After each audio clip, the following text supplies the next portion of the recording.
Welcome to One Way to Machines and the Volvo P1 series. In this video I'm going to cover why I'm changing the expansion tank in the V50. This goes for all P1 cars. Earlier in the summer,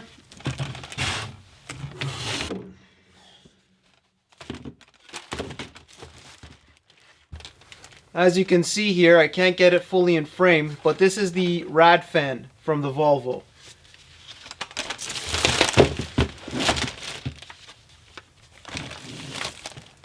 This thing failed me in the middle of the summer. This module goes bad and then the fan doesn't turn on and the car overheats when it's stuck in traffic. I'm going to try to make a video for this, but for now it's just here for demonstration purposes.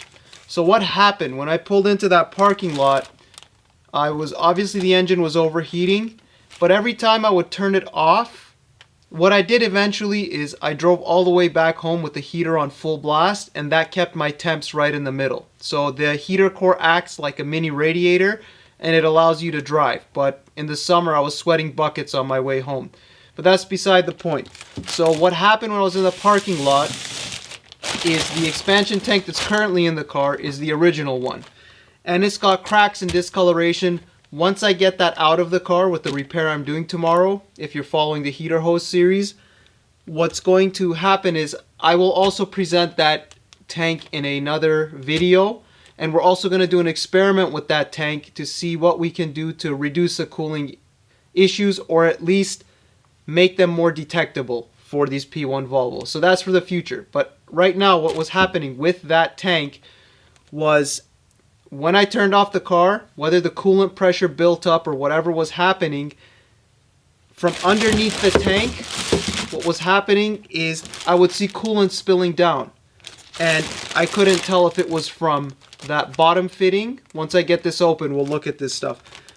Or if it was from a crack inside of the actual coolant reservoir, which was expanding and letting out fluid and then quickly closing up.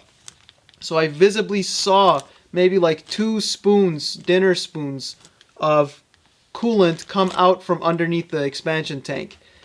After the overheating was done, this didn't happen again. Okay, this happened last July. If you follow me on Instagram, you'll see the pictures of this being replaced in the garage. I don't talk about this, but do follow on Instagram. Sometimes I post stuff there that I don't get videos for.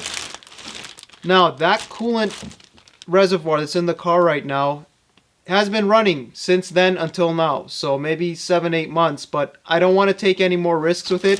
And because I'm doing the heater hose job and that failed and it dumped out almost all my coolant, I don't have to use a turkey baster to empty the old one and put in new coolant, or just have this all spill out all over the place and pay for new coolant. So if you do have a coolant leak, it's always the time to buy one of these and replace it at the same time.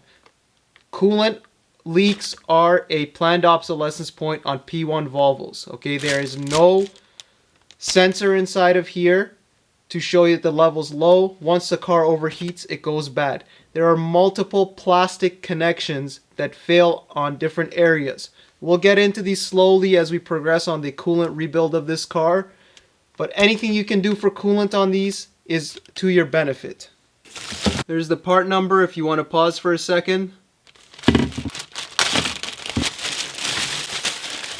Alright, so that I can be more clear about what I was saying earlier. It could have been leaking from a failed hose around here that I didn't see, but the way that I saw it leaking when I had that issue with the rad fan, it was coming straight from down here and going onto the frame of the car, which leads me to a plastic crack, but we'll get into that. Now, for installing it, like I said, if you don't have a leak like me, turkey baster, put it in something and then you put it back. It takes a little bit of time. If you were to try to drain it from here, probably just flop all over the place and you have to collect it from under the car. In terms of install, you've got these plastic tabs here. They just push straight in and out. There's 2 of these. There's another one here. I don't particularly like this design because even in the car when you push it, it flaps a little bit, but that's the way they designed it along with Ford at that time. So it's just a pull straight out. Okay, there might be a little bit of maneuvering, but that's the basic gist of it. reuse your cap if it's not leaking from it. If you buy another one, great. There's these two fittings at the top. These are just use needle nose pliers on the hose clamp, pull back, pull out the hose, and put them in. Now, with a brand new one in my hand, guys, I'm telling you, this stuff is pretty cheap, okay? It's bending in under the least bit of force. So when you are using the needle nose pliers and you're pulling them off, do not be too violent on the old one, especially if you plan on, not that you're going to reuse it, but you might want to use it for practice for the next video series that I have with these, which is what I'm going to do with that. And you'll see what that's all about, okay? Just subscribe so that you can know what I'm going to do with that. But be gentle with these even when you're going to reinstall them, because even a hairline crack on these can start to open up under expansion later on or even soon after, okay? Coolant gets really hot. This one at the bottom, it'll be a little bit more tricky, but same thing. It's a needle nose, pull the hose clamp back, get the hose off.